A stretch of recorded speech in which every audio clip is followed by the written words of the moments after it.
আল্লাহ তাআলা যদি দয়া করে আমাদেরকে মাফ না করে, আমাদের বাঁচার কোনো উপায় নাই। আপনি কি ভেবেছেন আপনার নামাজ দিয়ে আপনি জান্নাতে যাবেন? আপনি তাহাজ্জুদ গুজার, সেজদা দিতে দিতে কপালে দাগ ফেলেছেন, এটা আপনারা জান্নাতে নেবে না। আপনি এলাকার সবচেয়ে বড় হাতেম তাই, দানশীল, এই দানের ভরসায় বসে আছেন।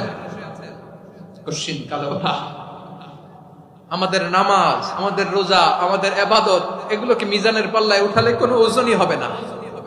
তবে আমাদের একটা কৌশল জানা আছে, আমরা আল্লাহর রহমতের ভিখারি।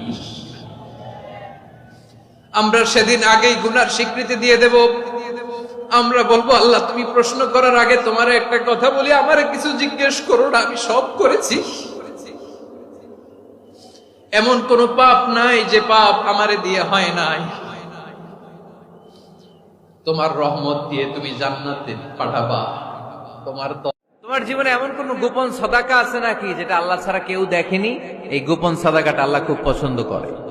এখানে মাদ্রাসা, আজকে আমার ভাই অমুক ভাই দিবেন 2 লক্ষ টাকা, বলেন মারহাবা। এটা উনি আল্লাহর জন্য দিতে পারে, মারহাবার জন্য দিতে পারে, ঠিক কিনা? কিন্তু রাতের আধারে রাস্তার পাশ দিয়ে হেঁটে যাচ্ছেন, মসজিদের দান বাক্সটা লেখা, উপরে সাইনবোর্ডে লেখা মুক্ত হস্তে আল্লাহর ঘরের জন্য দান করুন। কেউ নাই, কাক পক্ষী নাই।